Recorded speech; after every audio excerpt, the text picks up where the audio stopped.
Hi everyone, welcome back. It's definitely been a while. I've been pretty busy with life stuff recently. Haven't really had that much time to record a new video, but I did want to give you guys a little piece of content. So I wanted to go over the deck I've been playing most recently, kind of talk about why I want to play it.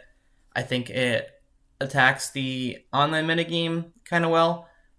So just to explain why, I just want to quickly talk about where I have found the meta traveling recently. So I think that a lot of decks have kind of adapted to Orcish Bowmasters, either by tweaking how they play or uh, just playing a different deck. So you're seeing a lot of decks with Urza Saga, where you just have these big creatures that Bowmaster doesn't line up well against. Decks with Emery, you're seeing a lot of initiative where the creatures are big compared to Bowmasters, and even like Reanimator is playing things like for Atraxa, only like 2 Griselbrand these days, just to again get around Bowmasters. So the deck I've been playing recently, testing recently, is basically a straight Bant deck with a very very tiny red splash for Forth Eorlingas. This card is really really good at ending the game quickly, or pulling you back from a slightly unfavorable position, and also having 1 black Triome in order to make your Leyline Bindings cost only 1 mana. I think the difference between 2 and 1 on this card can be pretty big at times.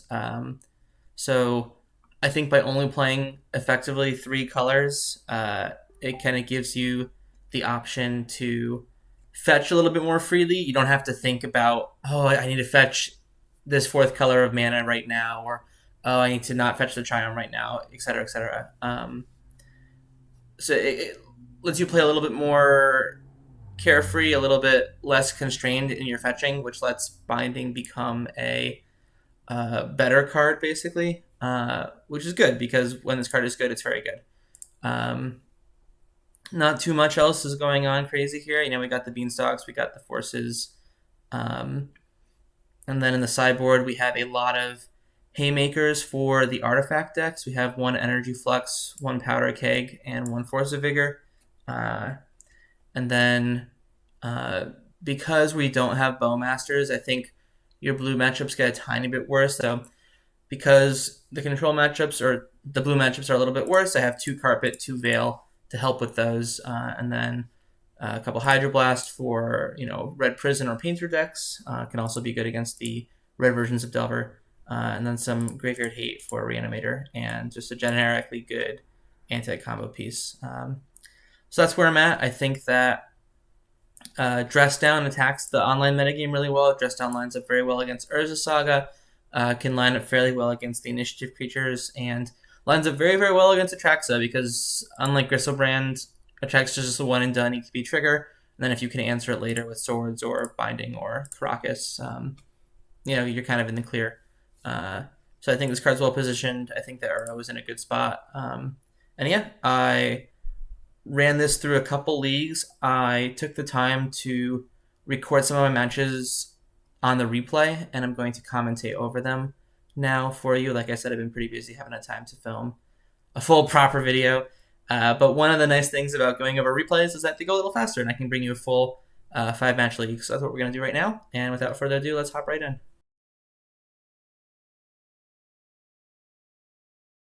All right, so round 1. Opening hand is good. Lands, Ponder, Force of Will, Beanstalk.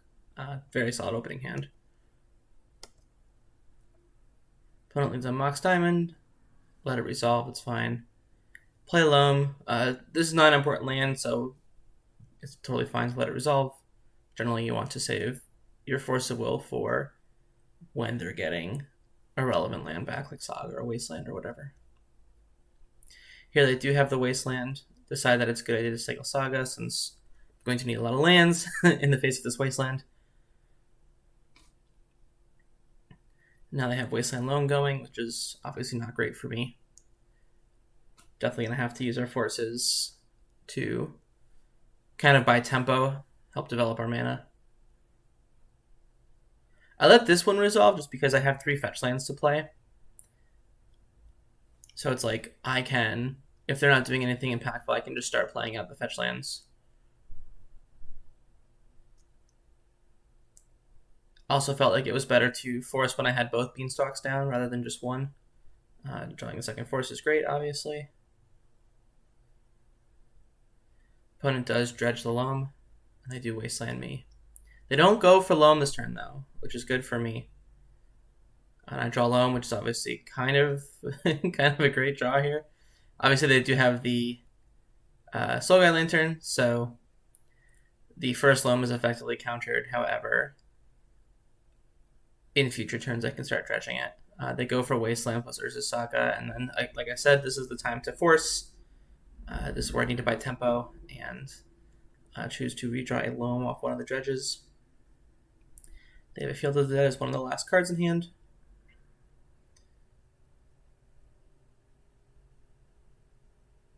And I get back my 2 lands with Loam here. They Loam again. This time I actually have enough mana to Spell Pierce it. Obviously they wanted to play Wasteland as one of the lands they got back. But, of course, it plays into Spell Pierce a bit. They play out the Tabernacle.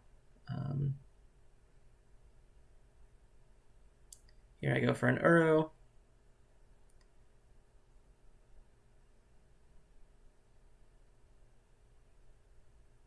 Deciding what land to put in. And then opponent concedes here. Just between Loam plus Uro, I have enough going. I would probably put in the Misty and fetch the Jund Triumph at the end step so that I have double green going, and then force the Loam, escape Uro. Things would be certainly very favored for me. Maybe it's slightly early concession, but like they could have just drawn Karakas, but I think all in all, I'm in a pretty good spot there. So, real quick, I just want to say this is actually game 3. Game 2, the Magic Online player corrupted it a little bit. So unfortunately, I don't have that for you. It wasn't very eventful. My opponent just had a very quick Merit Lage, and I didn't have the removal for it. So I died a quick death, and we're on to game 3.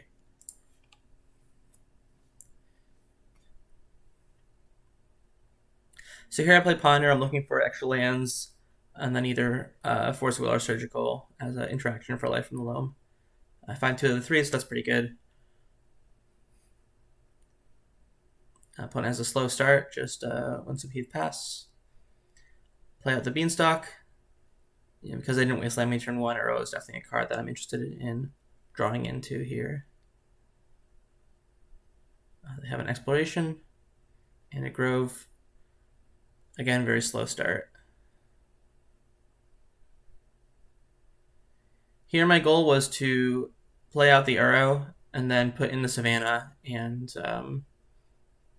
ending the Exploration so they don't get too far ahead on lands and development.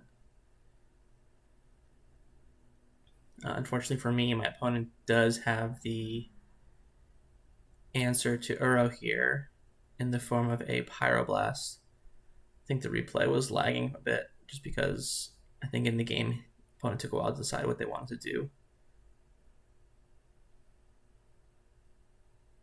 And here they go for Loam, but it's only getting back Windswept Heath, so I don't really mind. Although the Horizon Canopy is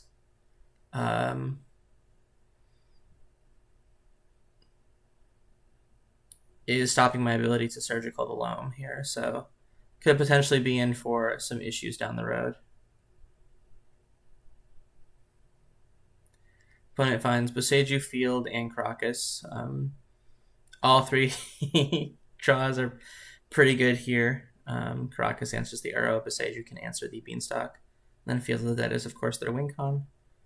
So I'm definitely feeling some pressure now. I'll leave Ending in. You can get it back with Sanctuary, and there's a trick you can do where if you just pay 4 more mana into X, it does trigger Beanstalk. Powder Keg is actually a solid card to draw here. It is an answer to the tokens that Field of the Dead makes. So I decided to play it out. Opponent Boseiju is the Beanstalk, which I think is the right line from them. And I have the Karakas for the Uro. My saving grace here is that they don't have the Exploration anymore, so they're just, have to play 1 land at a time.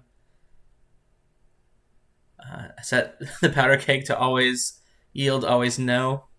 And then I play out the Uro. And here I actually don't go for the Beanstalk. I decide that it's better to hard cast Endurance. They Boseiju the Powder Keg. I decided it's better to get a land out of my deck than it is to just destroy a 2/2.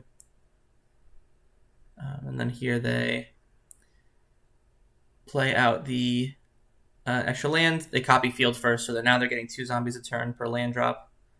Obviously not ideal for me. But they go for the Loam, and I do have the Endurance to basically counter it and shuffle their graveyard into the library.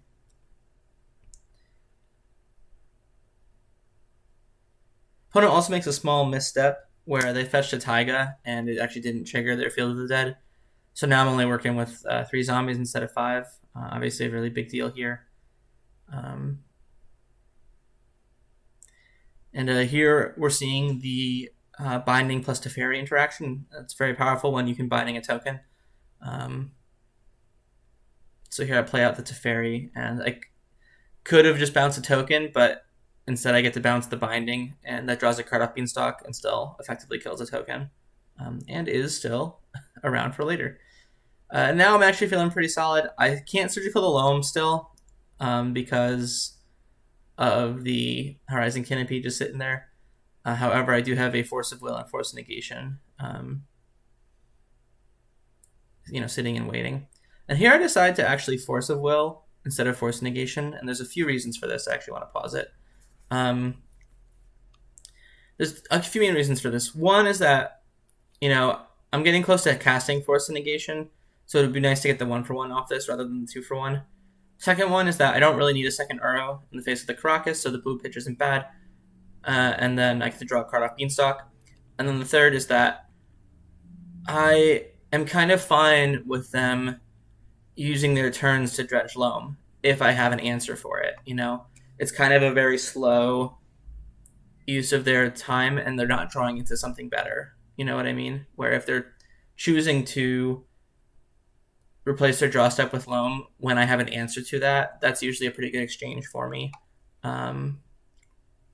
So that was my thought process there. So for all those reasons, that's why I chose to Force instead of Force of Negation.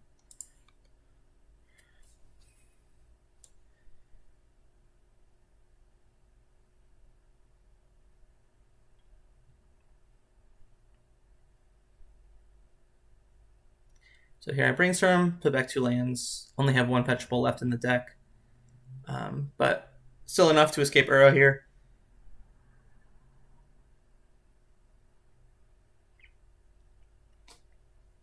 And here I could hold up hardcast Force of Negation, or I could play out the second Beanstalk. I decided to do the latter. I probably should have left up a blue for Brainstorm there, but even so, I do think that Brainstorm is going to be a pitch card here, likely. So opponent does dredge Loam. For all the same reasons as before, I choose to Force of Will rather than Force of Negation.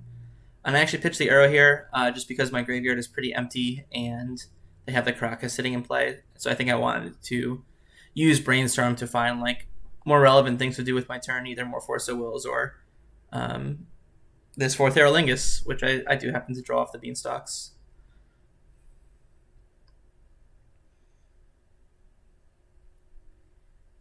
So opponent goes to kill the Teferi.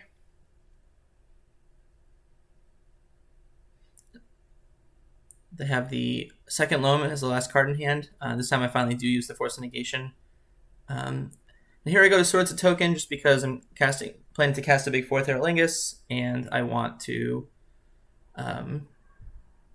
deal as much damage as possible, basically, and have a token where it's I value having an extra 2/2 on the board more than I value the Swords of Plowshares in hand at this stage of the game. Forth does draw 2 cards off the Beanstalks, which isn't the important part about it here, but is still, of course, very nice. Binding is definitely a solid pickup, as is Uro, now that my graveyard is full again. Opponent trades with 2 horses and takes a whopping 13 down to 5. Now I'm sitting pretty at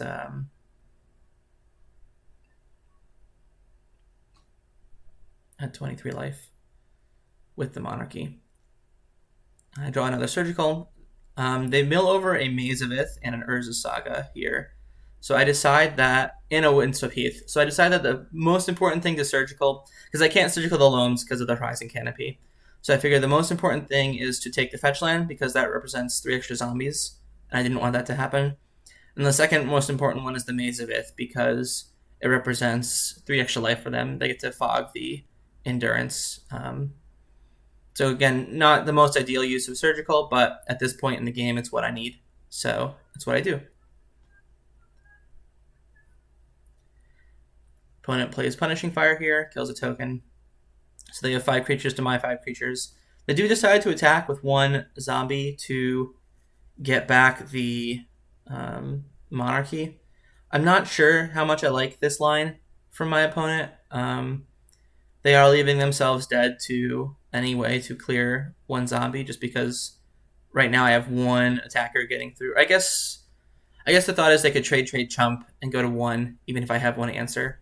So I guess in retrospect, their play is decent, if not the best. But I do draw a Binding to kill a zombie. Then I play out the Brainstorm. Put back some lands I don't need. Fetch to shuffle. Again, there's nothing left in the deck. Play out another Binding to kill another zombie token, and that will be enough for lethal. And then just quickly, I do want to say, eventually, I would have... My end game, if this game were to go on an extra turn or 2, would be to find a life from the Loam to hopefully Wasteland my own Mystic Sanctuary, Loam it back, and then put the Forth Eorlingas back on top of my library again, to have kind of like 1 more, all-out attack. And even if this turn my opponent survived at 1 health, I think I would have been in good shape, just because I could have Wastelanded one of the fields and forced the Loam. So really tense games, really back and forth. And a lot of the white cards kind of like showing their value. And I guess this isn't a white card, but this is a reason to play the Bant with a tiny red splash instead of the straight bug list. So yeah, we'll be back for round 2.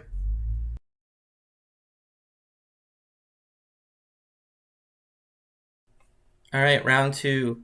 This has 2 lands, Force and Beanstalk, so it's good enough. Opponent plays a Vulcan, passes. And then they go to Brainstorm. And then when they fetch the Vulcan play out Channeler, it's pretty clear what they're on. Either Blue Ed or Grixis Delver. Most builds are Grixis at this point, just because Orcus Bowmasters is a very strong card.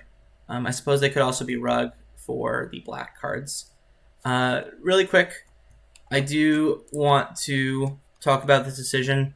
I think here some players might be tempted to play around Daze, just because it's one of the defining cards of the Delver archetype, and it can be quote-unquote good tempo play.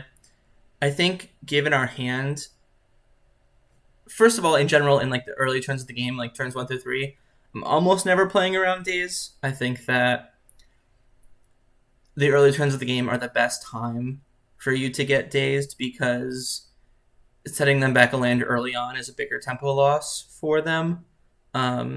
Additionally, once they have a creature in play, I think you need to do as much as you can to kind of push back tempo-wise and do something proactive of your own. Maybe if I had Swords to Plowshares here, I would play Swords and then look to Beanstalk next turn around Daze, but because I don't have removal and need to dig for things, I think it's just right to use all my mana, and if they Daze, at least it's setting them back tempo-wise or development-wise. And then in this case, they actually don't even have it, and they use a Force of Will. I decide to force back. The Beanstalk draws a card, which takes me towards removal and makes my Force of Will in hand better. They do have a Wasteland and another Channeler, and then they have a Ponder to give their creatures Delirium. So I'm under the gun a bit.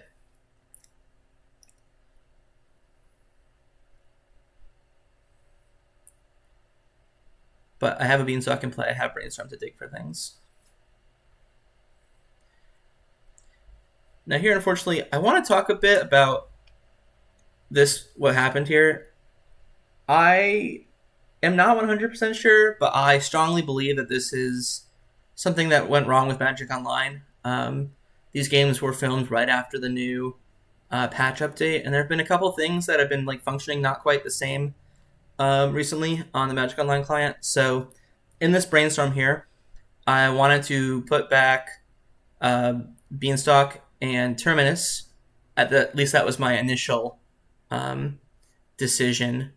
Then later on, I had a change of heart and did not want to put back the Beanstalk, and I unclicked it and then went to click on the Proving Ground and the Terminus. For whatever reason, Magic Online didn't like that and didn't let me unselect the Beanstalk, basically.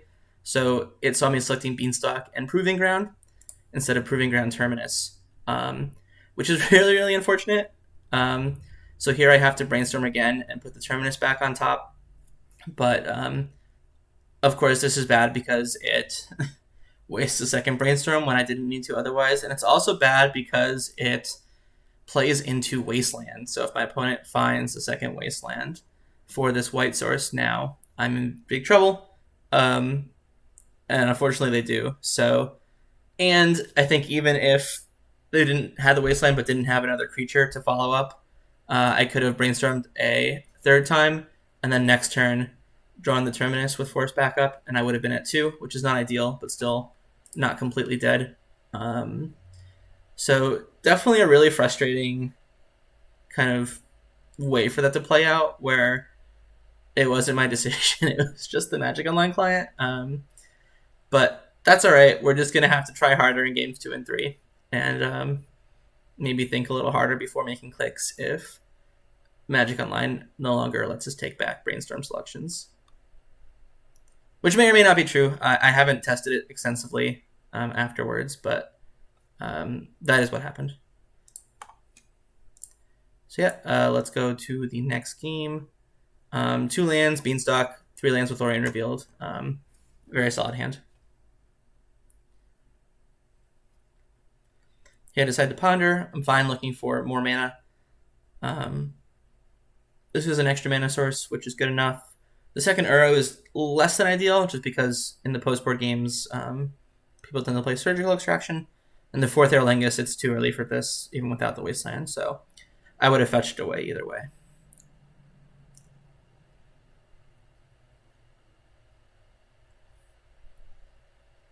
Now that I know that they don't have the Wasteland, I can, just feel comfortable fetching.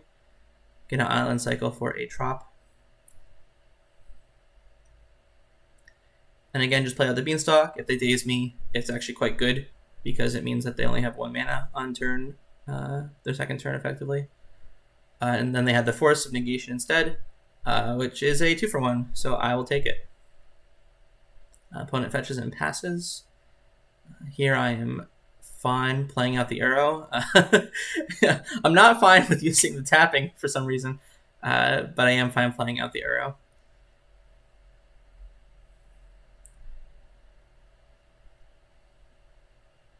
I think it's better than, cycling Lórien revealed and passing and just wasting 2 mana early in the game. So here I want to talk a bit about Questing Druid. I am fairly convinced this card sucks, and you shouldn't be playing it. And that does come up a bit in this league where it's mid. So here, opponent hits a Brainstorm and a Trop, and that seems like, even though that's like quote unquote a hit, like that's 2 actual cards you can play, so it's like you're getting quote unquote a 3-for-1 because this is a card and you hit 2 cards off of it. It forces you to brainstorm and then play out a land that's not a fetch land this turn, so it's like it's not the most ideal use of a brainstorm where you're going to have to redraw 1 of the cards, potentially bad, and it means you can't wasteland me this turn, or that was something you wanted to do. Here I missed a land drop off Uro, so as the opponent that I don't have lands in hand, and yet you can't Wasteland me if you want to get full value out of this Cresting Druid. So even when the Seek the Beast half is a 2-for-1, it is pigeonholing you into playing a turn in exactly the way where it's like you have to use the cards that you've hit off of it if you want value, and that's rarely the best way to play out your turn. So that sucks. I think one of the big strengths of the blue decks is their flexibility, and playing a card that forces you to use the cards in a certain way is less than ideal.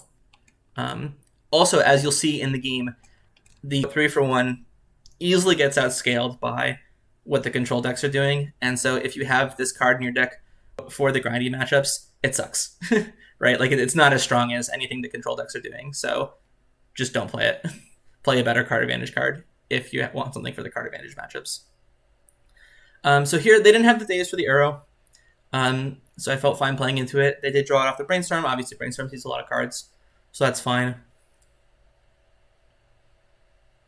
So now this Druid is going to get a little bit bigger and hit me a bit.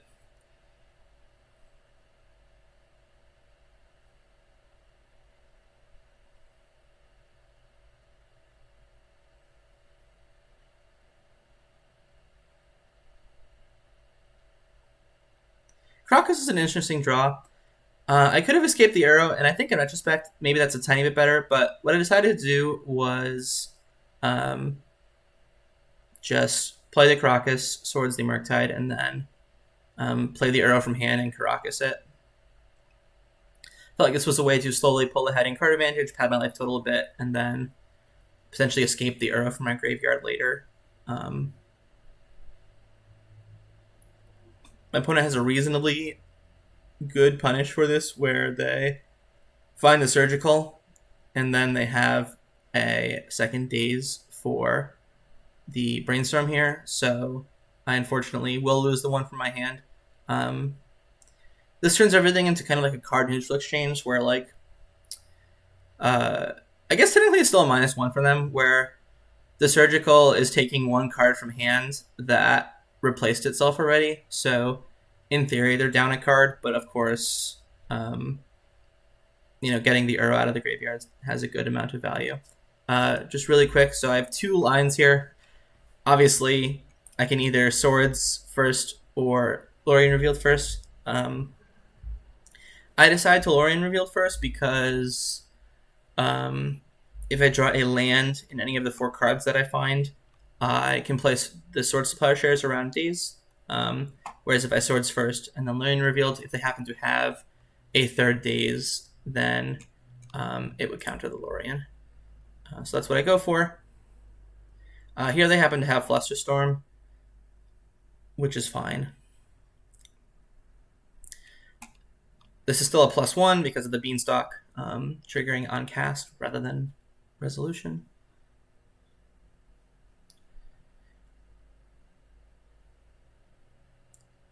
And then I draw another Swords, which is obviously a great draw.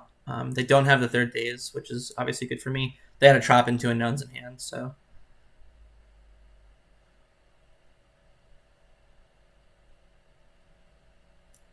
And at this point, I think it's going to be very difficult for me to lose. I have 2 pieces of removal, one of them cantrips.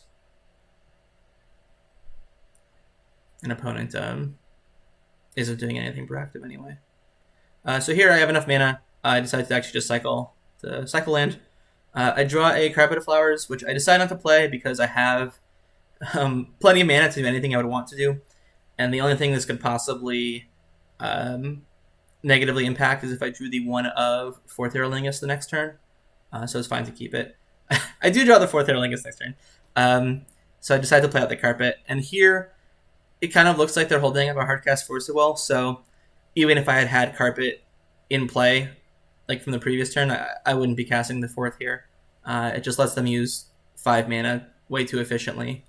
And here I decide to cycle the Lórien, or not Lórien, the Leyline Binding. I drew into Terminus. I likely would have Miracled the Terminus here and played it for 1 mana. It kills the Channeler, and it would draw a card off the Beanstalk.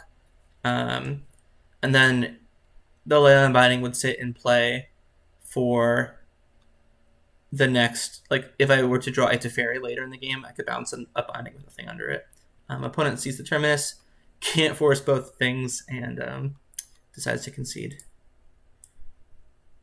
All right, so here for game 3, on the draw, hand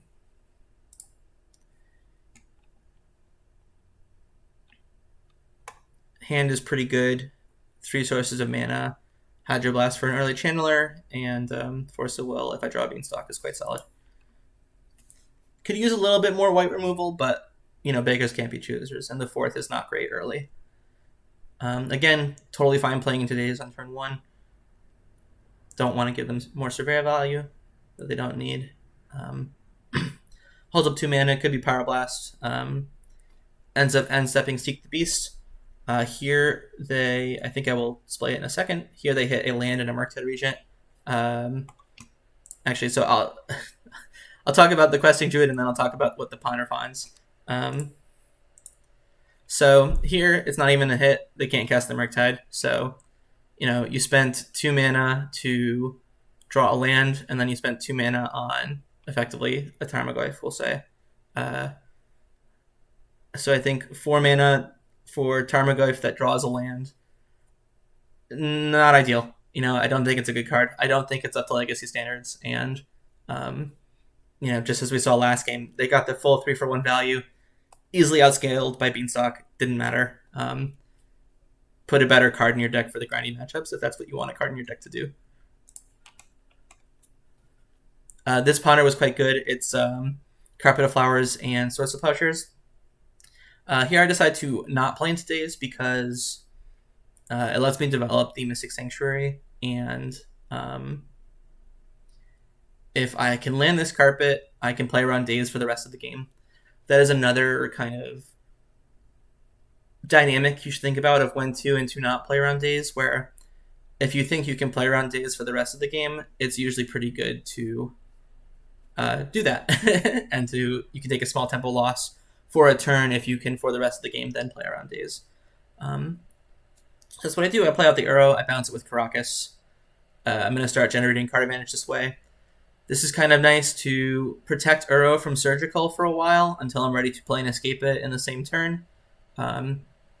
Obviously, opponent does not want me to get that sort of advantage, so they decide to Wasteland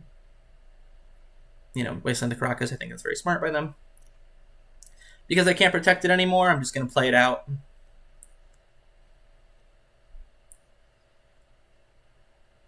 If they have the Surgical, that's fine. It's a -1. Technically, it's a -2 because it already drew a card when I bounced it with Karakas. So, totally fine with that there. Opponent plays out Murktide. Leaving up a red looks like, Pyroblast. Beanstalk is a good draw. Lets me play it and potentially play the Lórien revealed in the same turn. Opponent forces, and I have the Veil, and opponent actually decides to concede here. Which I don't blame them. Probably one of the last 2 cards in hand is Pyroblast. They just got 3-for-1, and I would be able to play the Lórien uncounterably in the same turn, so I'd have 7 cards in hand and an Uro ready to escape the next turn. So yeah, it was looking pretty bad for them there. But yeah, those are the games. Back for round 3.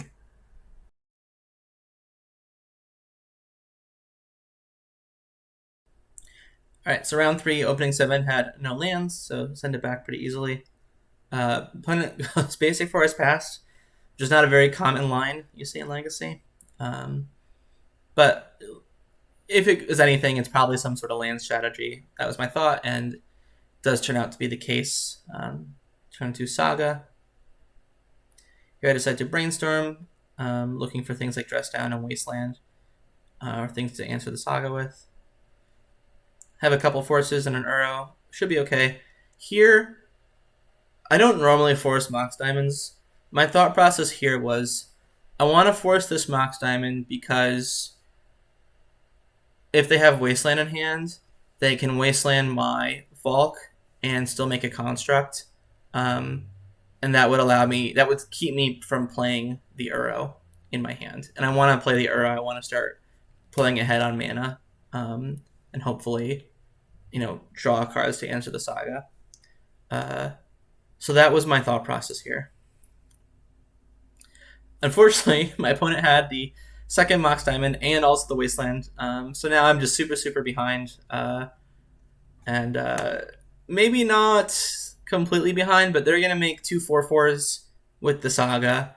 I'm behind on mana. It's going to take me a while to even play the Uro. They're likely going to get a expedition map and find another copy of Saga. If they have a Loam at all, they're going to start wastelanding me out of the game. So maybe a tiny bit early. I could have drawn like Dress Down and or Terminus, but I felt reasonably behind, so I decided to concede. This hand is pretty good. Wasteland, Beanstalk, mana sources even have a binding for any funny business. And funny business is what happens. So they have Exploration and Sphere Resistance on turn 1.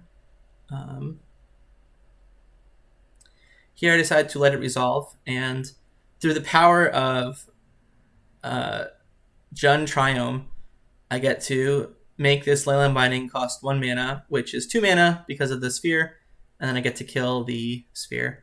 And I thought that was better than killing the Explorations here, just because my hand's a little slow and would like to function, basically. Opponent has double Wasteland as 2 of the last few cards, and then the last card is Crop Rotation. Luckily, I do have the Wasteland for this Urza Saga. That's obviously very good. And I decided that that's better than playing out the Beanstalk. I don't think that's a difficult decision, obviously. Opponent makes the token. I have to decide if it's better to Wasteland the Saga or Wasteland the Ancient Tomb, because if I hit the Tomb, then obviously they can't make a second token. However, Saga would probably find a Expedition map, which would get another Saga, and I don't have a good answer to that. Or at the very least, I didn't want them to find an Expedition map and get whatever land they felt was best. So here I'm kind of stable. Very tenuous, kind of like the second that they find a Loam, the game basically ends on the spot, unless I can find something first.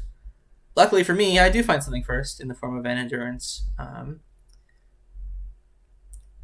opponent packs it in. This, there was an early concession from me. This might have been an early concession from the opponent, but I was going to nuke their whole graveyard, so any Loams I draw would be ineffective.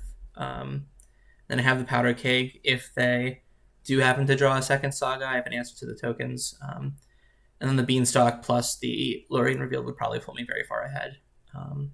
So opponent packs it in. 2 maybe slightly premature concessions, but still fairly back and forth games. So here at game 3, on the draw,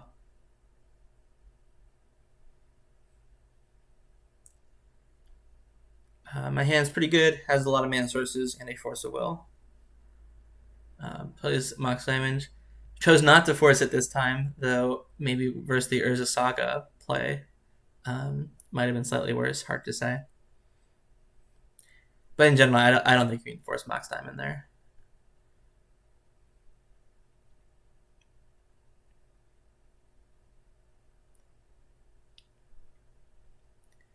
Opponent is going to make some tokens and start pressuring me. I do have a Teferi to deal with one of the tokens, which is nice. They choose not to make a second token, which means they want to do something with their mana. I decide to fetch to play around Pithing Needle, and I get the Valkyr so that potential future... Actually, sorry. I got the Valkyr so that Leyline Bindings would be cheaper. This one can't get the Jund Triome, unfortunately. So here's something very interesting happens. They play out the Soulguide Lantern, which puts a trigger on the stack. And I decide that I want to Surgical the Urza Sagas here because I don't want them to play a second one, if that's what they have. Opponent decides that this is worth fighting over, and they surgical the saga I'm targeting, which would, of course, fizzle my surgical. I couldn't search the library or hand for any. I decide that if they care so much about this, it might be worth Force of Willing. So I decide to force pitch Lórien revealed, keeping the Teferi. And then they decide to crop rotation for a Bojuka Bog, bogging themselves, again countering my surgical. So this very interesting fight. Not a type of fight you'd see very often. They draw a card off this, and they actually don't even play a land, so I'm actually very surprised that they were willing to fight so much over this. To me, it feels like a small misstep, but I'm not sure. Because they didn't play a land, I decided to bounce the Mox Diamond. I felt like losing the Teferi was more important, or less important than potentially setting them back. And I even draw Spell Pierce off of the Beanstalk, so I can pierce this Mox Diamond, take them off green mana. They do draw another Saga and a Sphere. Here I decided to Brainstorm, just because it will be more expensive later. And potentially if I find a Force, I feel like I would force Sphere in that position. Now here there is actually a funny interaction between Sphere of Resistance and Delve. You can think of Murktide, instead of costing blue 5, as just costing blue 6 under Sphere. And that 6 colorless, you can Delve. And I happen to have 6 cards in my graveyard. So I just Delve all of them and spend 2 mana on an 8/8 Murktide. Or maybe it's 7/7, sorry. But it still felt very cool to effectively nullify the Sphere of Resistance here. Opponent does draw a land. And here, I think, basically my decision is if I want to race or not. And I decide that with the Swords to Plowshares, I think I do.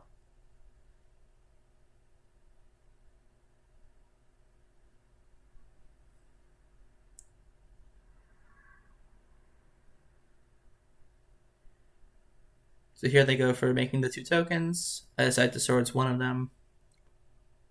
So they go to 14, which is a 2-turn clock. They do decide to get the Shadow Spear. And because of that, I feel like maybe I have to pump the brakes here a bit. Luckily for me, I draw another answer, a really good card, I should say, in Forth Eorlingas. It even draws 2 cards off Beanstalk. And now I feel like I'm fine to swing for 7. I can make it so that I don't die because of the blockers.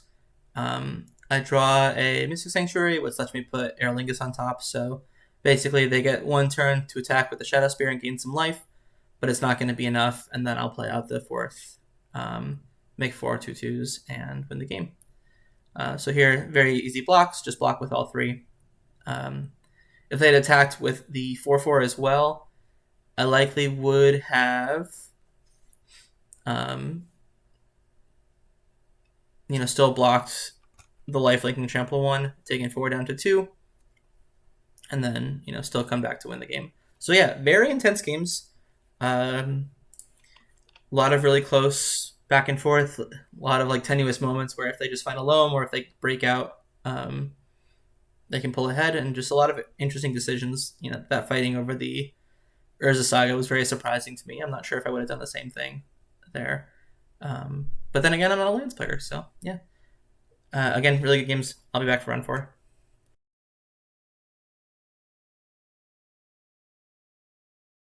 So here we are for round 4. Have Force and Spell Pierce, which against an unknown opponent is good. Draw a Stifle. Decide that it's better to hold up Spell Pierce here than try to ponder for another land drop. I can do that next turn if I want to. Opponent plays out a Ravel Master. I don't have removal for that right now, so I decided to force it. Just thinking about what to pitch, and then I think Spell Pierce is a pretty clear answer, just because if this is Goblins doesn't play many things to Spell Pierce anyway. Ponder finds the second land. Now I have Swords and Stifle up. Both very good cards. Opponent draws the Cavern. Was very lucky they didn't have it the previous turn. And they play another Ravel Master. And here, go to Swords It. Want to make sure to Swords It in the first main, because if you let them go to combat, they will get a Goblin token. And that's bad. So here I decided to go with Uro. I'm hoping to draw a land so that I can stifle the trigger. Unfortunately, I don't, but obviously Leyline Binding is not a bad draw by any means. An opponent goes 5th mana source and then passes. So at this point, actually, so really quick. So at this point, Muxus is a card that's like on my mind. 2 cards in hand, didn't spend 5 mana on anything.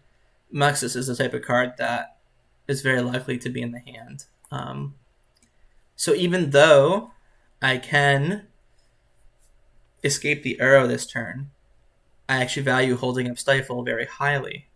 And so I want to kind of mislead my opponent a bit. So I decide to cast Brainstorm and then play my land for turn so that it looks like I found the 4th land off of the Brainstorm. If I were just to play out the 4th land and pass the turn, or play out the 4th land and then play Brainstorm, it conveys information. It conveys that I could have escaped Uro and chose not to. Whereas if I Brainstorm now, opponent could reasonably assume, oh, they're just brainstorming for their 4th mana source, and then I play out the Misty and I'm like, okay, they found it off the Brainstorm. Actually, really quick, I just want to see what was in this Brainstorm. Okay, so Swords, Beanstalk, yada yada yada. So yeah, so here I put back the Ending and the Brainstorm, play out the Beanstalk, redraw the Brainstorm. They play a 6 mana source tapped and don't do anything. So now I'm no longer thinking about Muxus.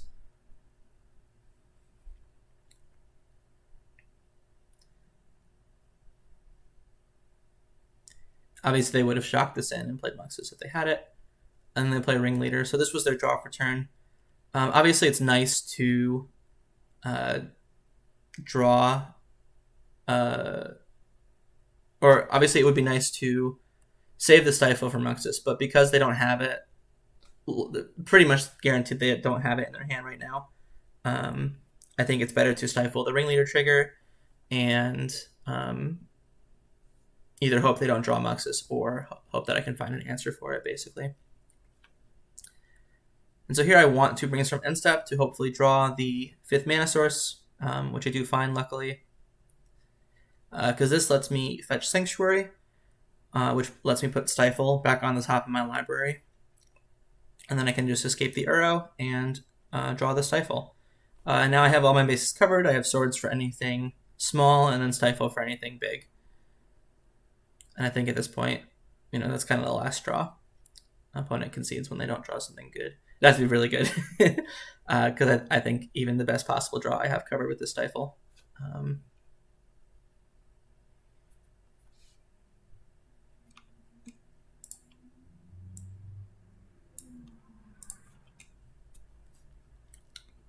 And so here we are, back for game 2. My hand was a little bit slow and didn't really do much of anything, so I decided to mulligan it. My opponent plays a mountain and passes. Here I play the fetch land. I think in retrospect I probably should have just held up the Swords to Plowshares. Most of the turn 2 things like Ravel Master or Name Sticker Goblin or whatever, I would plow. And so in the game I wanted to fetch the Jund Triome and then have the 1 mana binding up, but I think what I should have done is just hold up the Tundra this turn, plow any of their likely plays, basically, and then next turn I can either play out the Beanstalk or I could leave this up to fetch Jund Triome and have a 1 mana binding at the ready. So here they do play the Ravel Master. I fetch the Tundra and swords it. So I felt like it was in a good spot, but then obviously this Blood Moon basically ends the game on the spot. One thing to note, I do have a basic Plains in the deck. I could not have fetched it with the Misty Rainforest, unfortunately. I did take a couple more draw steps to see if I would draw the Plains. Unfortunately, I didn't, and then I just put some goblins and then they killed me. So that's that. Alright, so game 3. This hand is a little slow, but resilient. Has the Beanstalk, has some mana sources. I can fetch the basic Plains, notably. So if I do find a Leyline Binding, I can potentially answer a Blood Moon. I did bring in my Force of Vigor after seeing Blood Moon in the second game, just as an additional out to it. And sometimes these decks can play Chalice or Chrome Mox as well, so it's not super dead. So I play the Strand, pass. Opponent plays out Tomb, and then passes the turn. Here I have a decision. I could cycle the Lórien Revealed for a land right now. I chose not to. My thought process was I already have 3 lands. I'm going to see a lot of cards off my draw steps and my Uros, and I wanted to potentially pitch the Lórien Revealed if I drew a Force of Will. And I did draw a Force of Will, so in that moment, I'm feeling very good about my decision. Find a Stifle too, another great card. Fortunately, my opponent has the Cavern of Souls and plays out a Rabble Master. So can't do anything about that, just have to let it come in and hit me.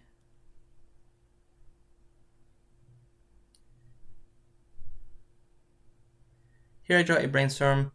I decided to go for the Uro. I feel like, so I guess we can talk about this decision a bit real quick.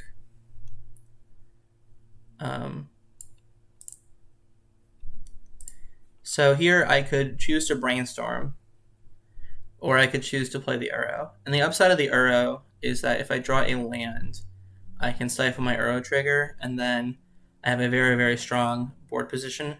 I get to eat one of the Goblin tokens attacking. The Rabble Master can't attack. Next turn, I get to start attacking with the Uro, gaining life, and, you know, pulling ahead, basically.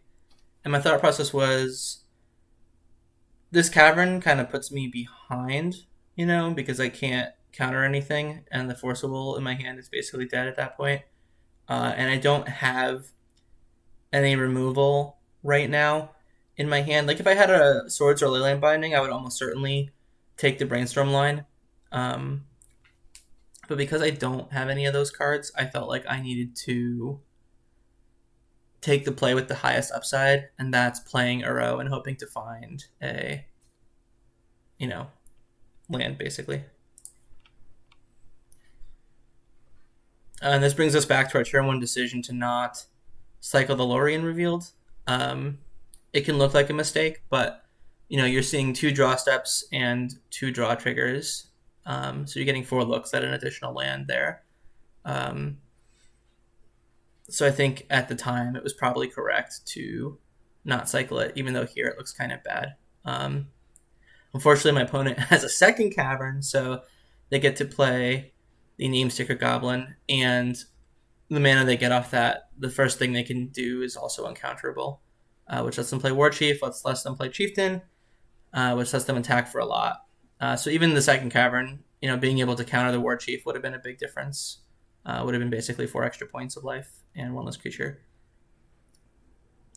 So here I decide that I can't Dress Down because I would be dead in combat, effectively, because I have to fetch. So I have to let the Ringleader resolve. My goal here is to Swords the Rabble Master and Binding the War Chief.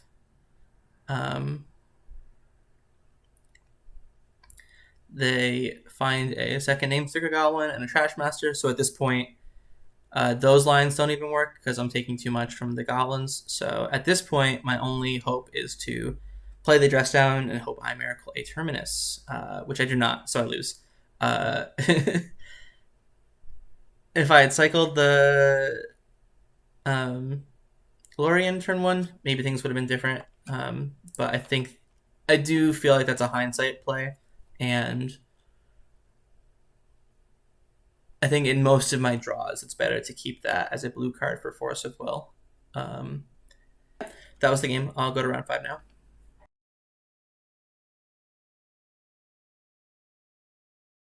Here for round 5, we're playing against Ivy Raging Daily, which is a funny name. They were not mean or anything in chat. I don't think they said anything in chat, so it doesn't translate to their Magic Online play, at the very least. Here it looks like they're on initiative. They play out a turn 1 Fable, though it does cost them 2 Lotus Petals, which is not nothing. Here I decide to fetch the Jund Triumph. My thought process being that I have one blue card in hand, but I have green and white cards mostly, and those are what I want to prioritize. The Jund Triumph makes this Leyline Binding cost 2, and I decide to hit the Shaman token rather than the Fable, just because I don't want them making treasures, because treasures help them cast their spells, basically. Here they do draw a dual land, quote unquote dual land, a 2-mana land, soul land, and exile a Spirit Guide to cast this Caves of Chaos Adventurer. So now they have the initiative, they have a basic. But again, through the power of the Jund Triumph, I get to play out this Beanstalk, and now this binding is only going to cost 1 mana. Assuming I fetch a blue source with this Flooded Strand, which I will.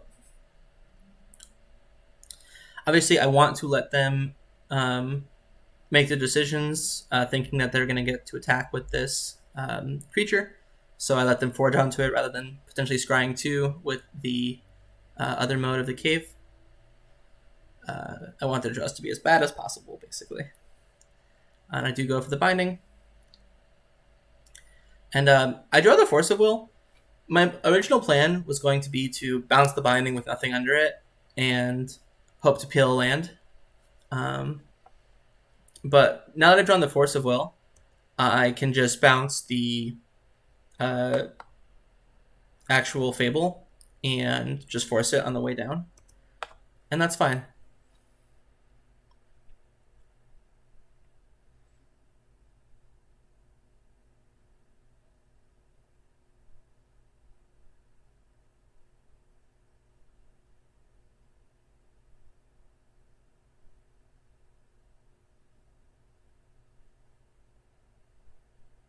So here they'll play Forth for X equals 2. Obviously do have to force this. I decided to pitch the Stifle. I think Dress Down has, in general, more applications. In the specific how the game played out, I'm 3 life points lower than if I had pitched the Dress Down, just because I could have stifled the arrow trigger rather than Dress Downing. But as it stands, that's really not that big a deal, and I wasn't sure that I was going to go for this line anyway.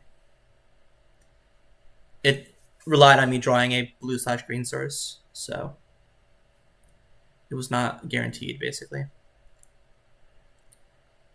So now they have Fable, 2 unknowns. I think if they had Solitude, they would have used it, so I'm very likely going to get to attack with this arrow, which is good.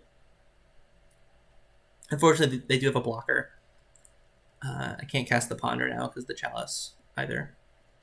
But they have to lose the blocker if they want to keep the initiative. And the Teferi is on 3, so in theory, next turn it has the ability to bounce the binding and clear, something basically. Either the Chalice or whatever. And luckily for me, they don't really play... Most decks don't play Nagus in the main, so I didn't have to worry about that off of the initiative. They do find a Caves of Chaos Adventurer, discard 2 lands with their Fable, and they have a Touch the Spirit Realm, which would clear my arrow, or at least it would force me to Karakas it. However, I value keeping the arrow on the board pretty highly because I want to either trade with the Caves of Chaos Adventurer or take back the initiative, or I should say take the initiative. Here I decide to attack first because depending on what they do, affects what I'll do with Teferi, where if they didn't block, I would have thought about bouncing or if they blocked, I would have thought about bouncing the Leyline Binding. Since I drew a Leyline Binding off the arrow trigger, I felt like I didn't need to bounce it anymore. And this ended up working out very well because the last 2 cards in hand are Tomb plus Forth Eorlingas, which I can let resolve. And then now that I have the initiative in combat, I can bounce the arrow and then hardcast this Terminus for 6 mana. Because because of Teferi's +1. And so at that point, I'm in an overwhelming position. I have the initiative. I have an Uro that I can play and escape next turn, and they're down to 1 card in hand. So opponent packs it in. Though notably does not rage. I think we see the power of the white cards here, where the Binding and the Teferi were all very good in the early to mid game. Uro was very powerful there as well, just getting me a lot of card advantage, stabilizing my life total. And then, of course, the Terminus there to seal the deal. All these things were very good in a way that Murderous Cut and Orcish Bellmasters probably would not have been quite as good there. So, yeah.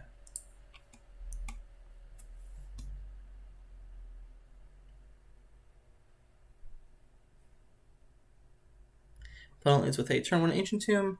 My hand is solid, Force Hydroblast, and then Keg and Binding to answer some pesky permanents. They do have the Cavern, so I can't force this, unfortunately. And it is, unfortunately, the white one and not the red one, so I can't Hydroblast it after it comes into play to get rid of the creature at the very least. So that's not good. So I just had to just Brainstorm, use my mana effectively. And then I don't like the cards I put back. They aren't really helping me find what I need, so I decided to just cycle them away and upkeep with this Lórien revealed. And I get a Volk here because I have all my colors already and want to make the Binding cheaper and leave up Hydroblast, which may or may not be relevant. Opponent takes the Kill You Quickly line. I don't disagree with it.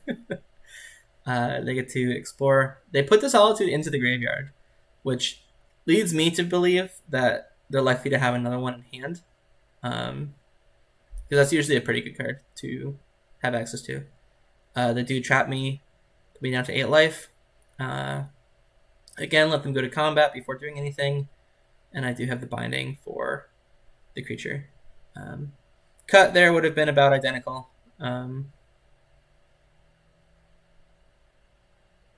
So yeah, it doesn't make a big difference. However, this Forth Eorlingas is not identical to anything I could have been playing in the bug deck, where just comes down, puts 2 creatures into play, immediately playing around Solitude, and gives me the initiative and the Monarchy in one fell swoop, which is very solid. So now I have both of these. I have a Force of Will for things that they might do. They play Fable. I was really close to forcing this, but I felt like I could handle the token, and with the Hydroblast I could handle the token, and I just wanted a Force of Will for Solitude, basically. And my plan was that I'm just going to kill them quickly with the initiative, so I get to put 2 counters on my Human Knight token. And here I attacked for 4. I could have considered attacking for 6, and maybe in retrospect it was slightly better. I wanted to leave my options available, where I wanted to give myself the option to block and trade here, rather than like having to use the Hydroblast to kill the Shaman token. Here they do have the Solitude, and I do have the Force for it, so that played out very nicely. And I decided that one of the things that could be very good is a 3rd copy of Solitude. And I didn't want them to get the treasure token. So I decided that now it was time to use the Hydroblast here. I wasn't sure what else I could possibly lose to if that did happen. I suppose an initiative creature, but even then I have Dress Down to take that away. So I felt like there was something I was losing to if I just Hydroblasted there, and I could potentially lose to another Solitude if I didn't, just because of the 3/2 lifelinker. And then, yeah, my opponent concedes. They are dead next turn because the initiative kills very quickly. It's a very stupid mechanic for when we go play. And yeah, those are the games. And I will be back for the end of set review. All right, welcome back to the end of set review. This league, we ended up going 4-1. We beat lands twice. We beat Teamer Delver. We beat Red White Initiative, and then we lost to Goblin Stompy. Overall, a very good showing for the deck. A very good showing for the cards that we were testing. Leyline Binding felt great in a lot of those spots. The Forth Eorlingas as the one of, I think, is just like the nice little icing on the cake you need to finish out games and to just do something pretty overwhelming that your opponent has tough times dealing with. We didn't get to see any like control mirror matches or things of that nature, like the 4-color deck or just like another Bant control mirror. I definitely would like to get more testing versus that, just to kind of round my bases and make sure that I'm not giving up too much by cutting the black spells, basically. But outside of that, everything felt really clean. Everything felt really good. The mana felt good. I liked not being constrained to have to get 4 colors right away. I could just make sure I had Bant set up. If I needed to make binding cheaper, it was very trivial to do so. And then eventually by turn 4 or 5, just have some access to red so you can play this. It's good. It's totally fine. And yeah, hope you enjoyed, and I'll be back soon. Bye, guys.